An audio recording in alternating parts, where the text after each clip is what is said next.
Championship bouts on display on Saturday night. We're joined by some of those members here today. Firstly, down on my far left, the young man who has been thrown straight into the deep end. Limited amateur experience, but plenty of fighting blood and fighting heart, and that's Conor Benn, who on Saturday takes part in his third contest after debuting at the O2 Arena on April the 9th, and then fighting on the Ricky Burns card just a few weeks ago up in Glasgow. He's had a really exciting start to his pro career, and we look forward to seeing him live again on Sky Sports on Saturday night. Down on the far end of the table, a man who of course lit up Sky Sports box office on December the 12th in that epic battle with Anthony Joshua for the British heavyweight title on December the 12th, and I'm absolutely delighted to welcome Dillian Whyte to the Matchroom team. I think he's one of the most exciting heavyweights in world boxing, not just in British boxing. And I think he's in a great mix now, of course, 2 British heavyweight world champions and others coming through. David Price back on the scene, Derek Chisora, a potential fight out there for Dillian Whyte.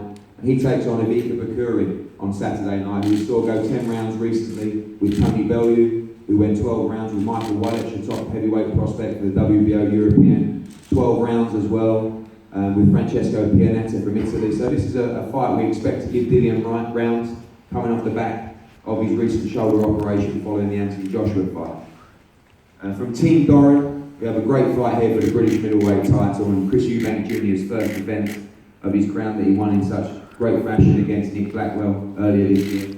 Dave Caldwell, who is more of a manager and trainer these days rather than a promoter and manager, and certainly I've never seen him smile so much, giving great input into the likes of Tony Bellew, training him to his recent world title victory. Jamie McDonald, Gavin McDonald, he's got a great team, and he's got his manager's hat on here today and this week with his charge, Tom Doran, and former prize fighter champion, 17-0 WBC international middleweight champion, who's really here to fight. He's in fantastic condition. I just saw him check weight. I think he's in the condition of his career so far, and a huge opportunity on Saturday night to walk out in front of 17,000 people at the O2 Arena and fight Chris Eubank Jr. for the middleweight British title. Ronnie Davis, it's always a pleasure to have him up on the top table, a man of immense knowledge, credibility, and very rarely will you find anyone say a bad word about this man. Shared a wonderful journey with English Chris Eubank Sr, and now with Chris Eubank Jr. leading the way as he defends his British middleweight championship on Saturday night. To English Chris Eubank Sr, pleasure to have you up here.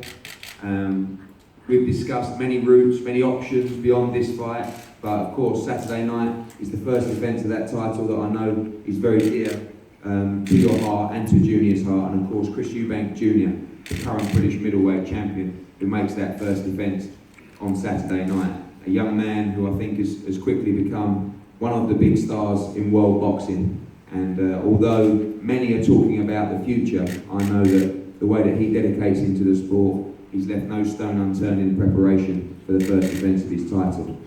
As always, this event wouldn't be possible without our exclusive broadcast partner Sky Sports, and I'm going to pass now to Adam Smith to talk a bit about the event and also to ask some of the fighters up here some questions. Thanks, Eddie. We're very excited. Terrific fight night ahead at the O2 on Saturday. It's not just, of course, about the main event. Everyone's excited about AJ and how he defends his world heavyweight title against the unbeaten American Dominic Breazeale, who we saw both of them work out last night at a packed York Hall. Really good event that was. And the guys up here, or most of them, were performing as well. And it's a terrific undercard. It's a cracking set of fights. I think there's some real talent up on this stage, and there will be again on the second press conference as well. I think it's a really, really enticing night of boxing from start to finish. Hopefully you're enjoying the preview shows on Sky Sports, and we streamed live for 5 hours on .com last night, and we'll be doing much more of that. So plenty coming up on digital and linear for us, and of course on Sky Sports News. But let's get to the fights. I'm going to start with Conor Benn. Very excited about the development of Conor, not just obviously because of his dad, but because of what he's brought to the ring in the first couple of fights we've seen him. That's ferocity, excitement, and aggression. Conor, we spoke last night at the York Hall, and you seem relaxed, you seem calm, you seem to be enjoying yourself. But you said to me that you just want to fight. Is that what we're going to get from you in the development in your young career? That you're going to take this aggressive style and keep running with it? No, definitely. I'm going to get back to the drawing board and really start working on my jab and, showing off my boxing skills, which is what I'm perfectly capable of. But as I said, when you're in the O2 and you've got 20,000 people chanting your name, it's a real. So I just need to get back to the drawing board really and start working on my jab. How did you find that professional debut in front of the packed crowd on the last AJ night, and then your experience in Scotland, which was different type of fight, different results? How have you found it so far, the first two? It's unbelievable, I'm learning on the job, and fighting in big crowds like this is only going to make me better. I just love it. I love the atmosphere and the reception I get when I fight. I just love fighting. Nigel was obviously around the first couple, not here this week. Is he going to watch from a distance this time? Yeah, he's going to be back on the other side of the world and watch and just send his prayer up for me. And do you mind that, or do you like him being close? You know what, I like him being next. At the end of the day, he's not just my dad, he's a living legend, and to have a living legend in your corner, what more can you ask for? It's his choice. He wants to take a step back and really let me do what I've got to do. Do you feel that extra pressure with the name? No, not at all. At the end of the day, that name's always going to be there. It's got its benefits, it's got its flaws, but I just embrace it, and not gonna let that pressure consume me. I just got to love fighting and enjoy it 'cause it's a short career. Finally, what are the fans going to be in for on Saturday night in fight number 3 for Conor Benn? A lot more boxing. And we're going to blend it all in together, and hopefully one day I'll be the perfect boxer, puncher, and just mix it all up. But we've got another journey in front of us. You've got a good man in your corner in Tony Sims. Good luck, Conor, on Saturday night. Let's go down to the other end of the table, and slightly heavier man, Dillian Whyte. Dillian, obviously, you in many ways made your name from the Joshua fight, giving him a terrific scrap, and I know you were disappointed, obviously, with the outcome and the injury. How, first of all, have you recovered from that shoulder problem, and are you fit, firing, and ready to go? It certainly seemed like that last night when we saw you at York Hall. Yeah, I'm fit and ready. For me, with any injuries, the hardest part is mental. And the first 4 weeks of captain was a little bit difficult. I think I was a little bit insecure about the shoulder, but as time's gone on, I started letting it off.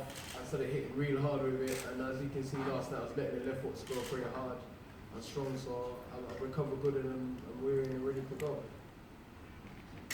It's obviously a very, very exciting mix of heavyweights at the moment. Not only Anthony Joshua, but we've got Tyson Fury, of course, the world heavyweight champion, who defends against Vladimir Klitschko in a rematch. You've got David Haye, you've got David Price, who under Dave Colwell's tutorship looks really good again. You've got Derek Chisora too. It's mouth-watering out there. What's the plan for Dillian Whyte in the next 2 or 3 fights?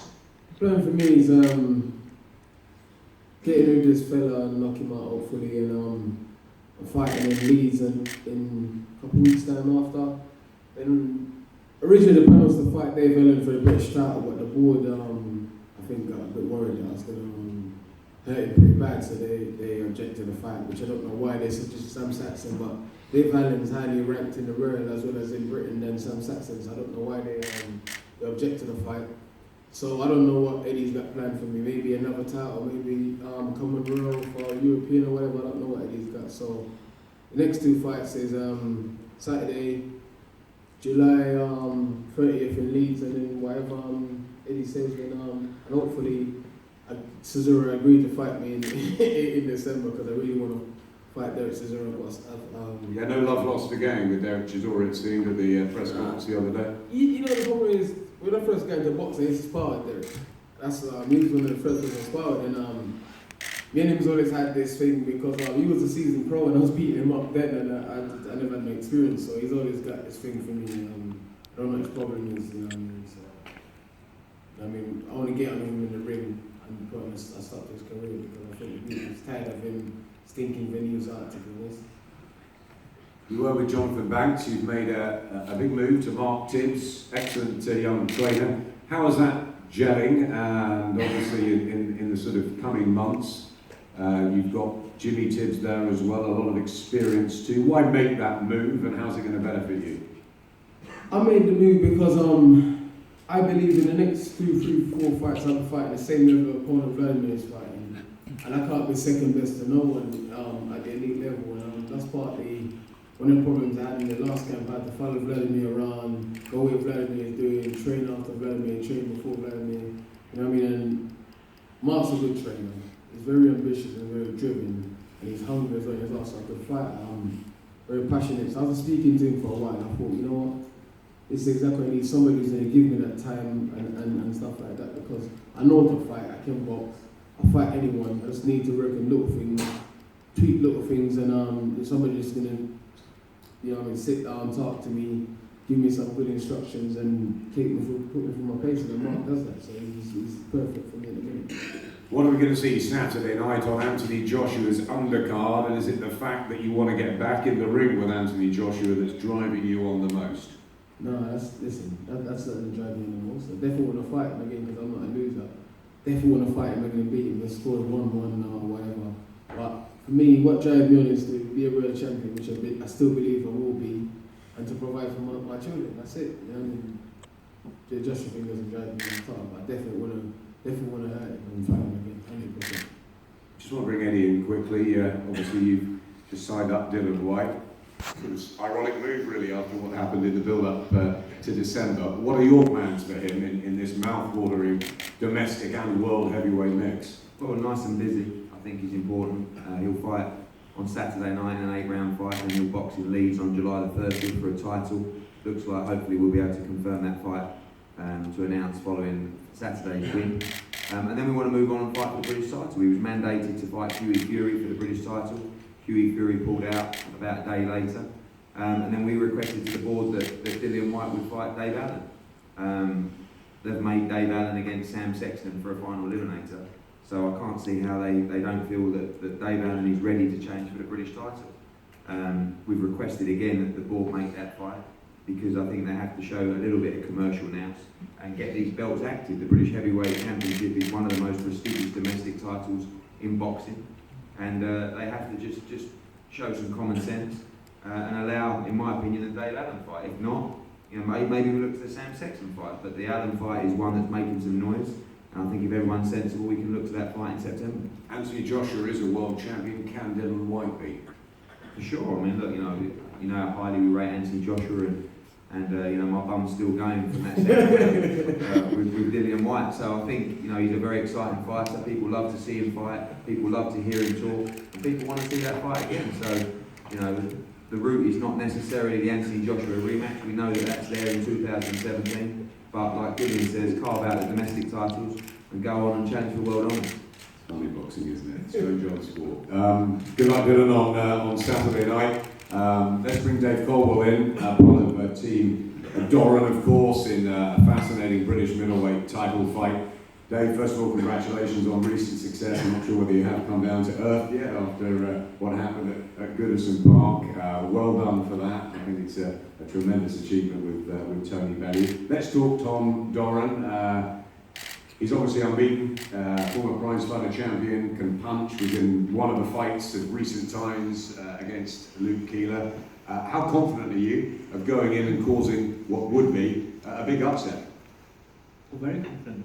You know, the thing about Tom is seems to raise his levels with the opponents. So he's in the ring with, but it's sparring, but it's fighting.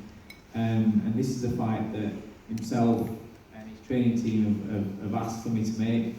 You know, we've watched Chris come through since he's turned pro, obviously. A very good fighter himself. You know, he's strong, he's vicious. I think he's one of the most vicious, ferocious sort of fighters we've seen domestically for a long, long time. The way he puts his shots together and everything, you know, you can't knock that. But he is beatable, you know, and as an undefeated fighter, he's 17-0 now. He won the prize fighter where he fought some good kids that he was an underdog in. A lot of people fancied Keeler to beat him last time out. But he always raises his game, and he's one of these guys that doesn't get ruffled. And I think to fight Eubank and to face what he's going to be looking to put on you, I think you need to have a mentality where you can deal with things like that. You can deal with, whereas some fighters will panic. You know, he won't panic, and he knows what he's got to do to win. And one thing that people seem to be forgetting about is that Tom can punch himself. You know, just because you've got a good chin and you look very, very strong and you can take shots doesn't mean that you can't get knocked out. Doesn't mean you can't get hurt. And this is boxing, and we're looking forward to it. You said there's weaknesses in the makeup. Obviously, there is the loss to Billy Joe Saunders. What else have you seen? I'm not going to say what we've been working on and what they've been working on as a team and what my thoughts are here. We're fighting on Saturday. But every fighter's got weaknesses. They're going to be looking at Tom and saying, look, there's this, there's that, there's this, that. You can capitalize, and that's boxing. That's what it is. On fight night, the fighters have got to go out there and put the plans into effect. And what they've been working on and what they've seen, they've got to then see on the night as it happens and as it unfolds. You say the plans were afoot for a Eubank Golovkin fight. Do you feel as though they're looking past you? Do you feel as though that's not the way that it should be happening with a fight like this on Saturday, or would you say that's boxing? A little bit of both. To be honest, it's to the extent that it's been how the talks and preparation, everybody's talking about the Golovkin fight, that's all that's been talked about. I find that disrespectful a little bit. I think a British title fight should be spoken about as what's happening right here. Yes, you talk about what's going to happen after, if you get through. But there's no if we get through, there's no, it's all about this deal, it's going to be announced, blah, blah, waiting on this, waiting on that. It's just about the Golovkin fight. There's plenty of times in boxing history where fighters have made big plans for the next fight after this. Just go through this fight. It's a run-and-no fight, and they're going to get beat. It's boxing. One punch can change boxing. It can change your career path. There's plenty of fighters that have been top of the world and got took out with one shot, and then that's it. They're out there. I just think that yeah, we all talk about what we're going to do after this fight, but it's the extent that it seems to have been. It's just that Tom's just been totally written off, just being dismissed, and I feel that he deserves a little bit more respect than that. And it's the way that people have been talking about it. It is what it is, but it's boxing. Let's ask Tom. Do you feel there's any disrespect, or do you just not concentrate on that and you've locked yourself away? Obviously got yourself into fabulous shape for what is a massive opportunity for you. What's your take on it all? I do think personally it's slightly disrespectful. I'm glad to see that the nameplate in front of me says Tom Doran and not Triple G, because that's all I've heard for the last 5 weeks. But I've pushed it to one side. I've been in the gym, working my ass off, and got myself in the condition of a career, well, my life, and you're all going to see that on Saturday night. You say the condition of your life, it is a huge moment for you, isn't it? On a massive stage, you've come through a prize fighter tournament, you've thrilled us at times, you obviously can punch it, and you carry an unbeaten record into the ring. But it's a British middleweight title, it's beating a guy like Chris Eubank Jr, and there's 17,000 people in there. Is it something you're going to relish, or is there a bit of fear? Is there a mixture? A bit of both. It doesn't get bigger than this, really. I think in British boxing at the moment, the O2, in front of, like say, 17,000 people. It's a fantastic opportunity. It's the British title, which is one I've had my eyes on since I turned professional and before that. And yeah, I just can't wait to seize it with both hands. We've seen some boxing, we've seen plenty of power. Is it a mixture of this that's going to be the undoing of Chris, do you feel, on Saturday? Or have you got the power to win this early? What do you think about it? I do believe I've got the power to win this early, but I've also got fantastic technical boxing ability, and I think you'll see a mixture of that on Saturday night. Prediction, it's a dazzling Doran win. How it comes about, that will come on the night.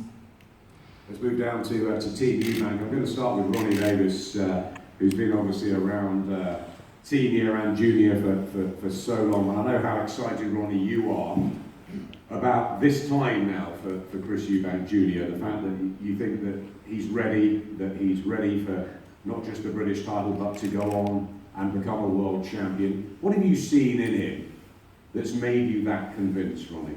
I saw him from day one when he was a kid, and I win him 7 days a week. He's a special person. He overcomes anything, and he, like his old man was the same.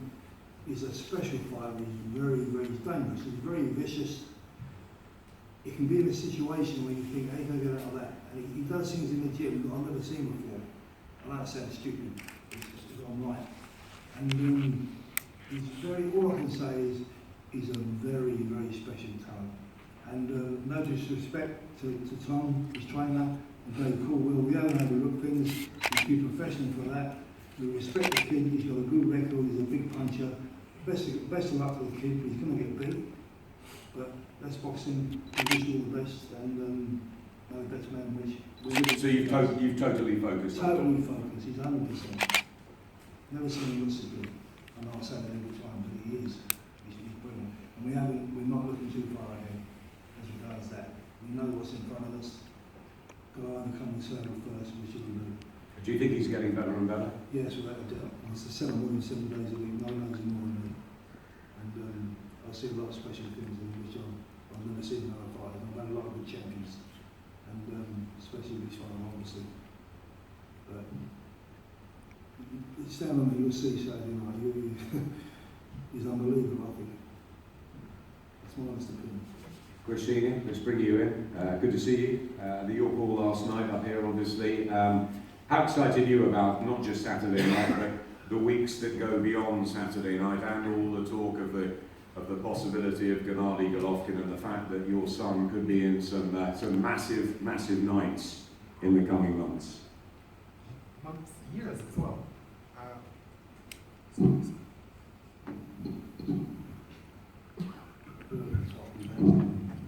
In terms of Junior and the coming week and months and years,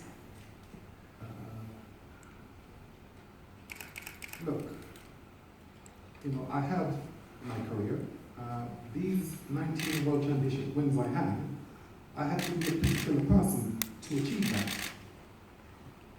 That particular person has fathered this young man, and he has listened to the instruction. And so this peculiar man in me who brought up this young man here, I've watched, I've seen, he has completed the tasks which were insurmountable, impossible tasks to overcome. He overcame them. Again, I talk about the Cuba beating, a heavyweight. He said, I didn't learn anything by taking that beating. He can't see it. I know what I was looking for. Can you take a beating and stay there? He did. 3 rounds, got battered. This is a middleweight. That was a heavyweight. Cuban first team. So the way in which he's being brought up, he's being built by a fighter, not a promoter, not a manager. No disrespect to Dave, but what was your record as a professional? What's that going to do with it? The way in which you would have built your fighters isn't the way I would have built my fighters. And so from that point of view, Who? well, You said fighters. I'm talking about Mr. Doran. Right, okay. So in terms of what you've actually given him, it just will not be able to compare to what I've given to this fighter here, my son. And so from that point of view, But in what regard? in what regard, we'll have that conversation after. No, you asked it here. I brought my record as a fighter. What was your record? What has that got to do with anything? Well, Everybody knows if you're not that I going didn't to do answer the anything. question that I'll I answer it want. now. Everybody knows Mhm. that as a boxer, I didn't achieve. I won an area title. And all I'm s- That was it. Okay, and That was it. and But I can make my point can now. I just? Sure you can. But Has that stopped you from doing anything as a trainer or a manager? No, of course not. So what has Marika got to do with it? Well, I'm making the point now. Okay. The point is that because of your lack of experience in what happens when it comes to inside the ring, because of your lack of, you can impart on so much information to Tom, in my view. In your view. And in my view, the information that I passed on to Junior from, I'm talking about from the age of 0, he has seen the cut of a champion. And that is what is fueling him to do what he's doing just now, as British champion. Okay. So can I just ask you this? So every world champion that's out there that's been trained or managed by someone, has every trainer or every manager been a successful boxer who's turned out a successful fighter? That's not my point. You can take that up with the press in a minute. The only point I'm making is that... That's what I mean, the point's irrelevant. Sorry. My career's got nothing to do with that. He's his own man. Yeah. What's that going to do with my career as a boxer? You're the one who's actually managing him. Yeah?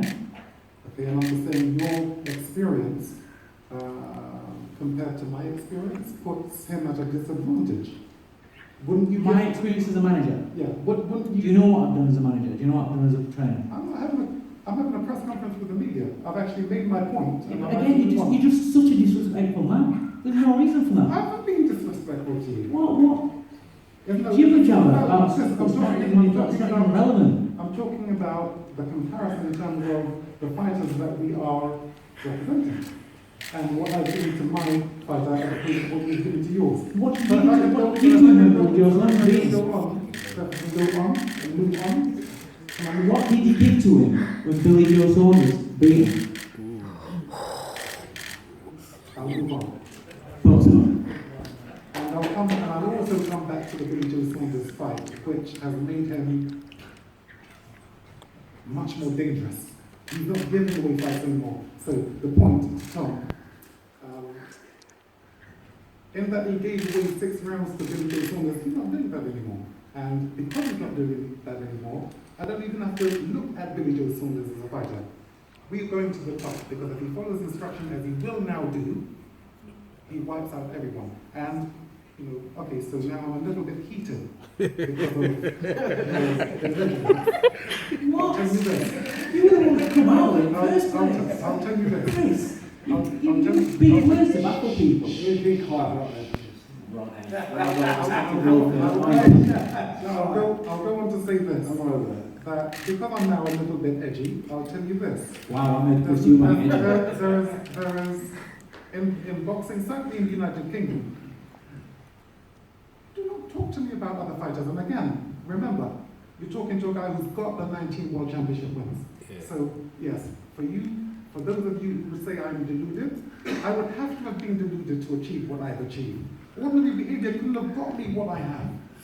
And it is that behavior that has been instilled in him. So when I say, with my edge, that do not talk to me about other fighters in the United Kingdom, this one is it. He's real. Okay? And the others are, I see celebrities. I see guys who are they're taking part in a game. This is no game to this man. So I'm going to have to say it. The referee has to be watchful of all these fighters. And yes, I will say it too. I'll say this too. Golovkin included. Watch.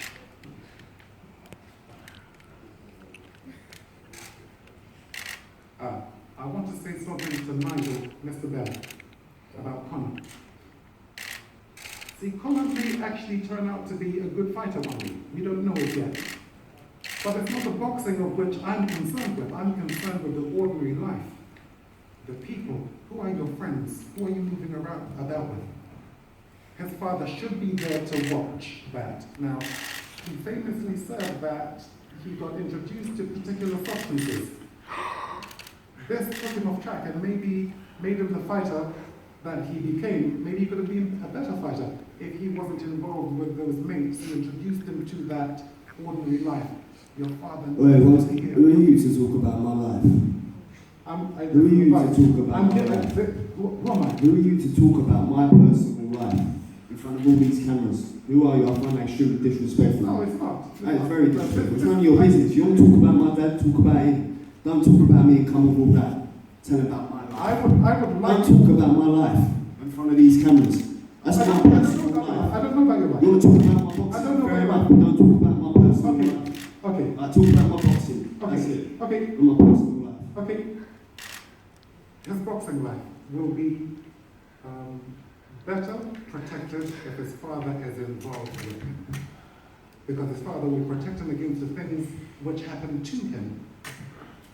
So when the father is close, the fighter is better protected. This is what I was saying. It is in support of you. It's not against you. I'm not trying to embarrass you. I want the best for you. You may have what it takes. You may have that spirit, that energy that your father had. What I'm worried about is the outside, the parties, the girls, the media, the guys who throw you off track. That's why Junior is protected, because I'm not moving away from him. I'm always there watching everybody around him. And I'd like the same for you. It's in support of you that I say what I say. No disrespect meant.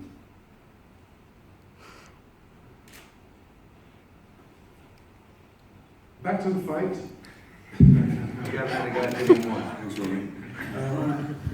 Back to the fight.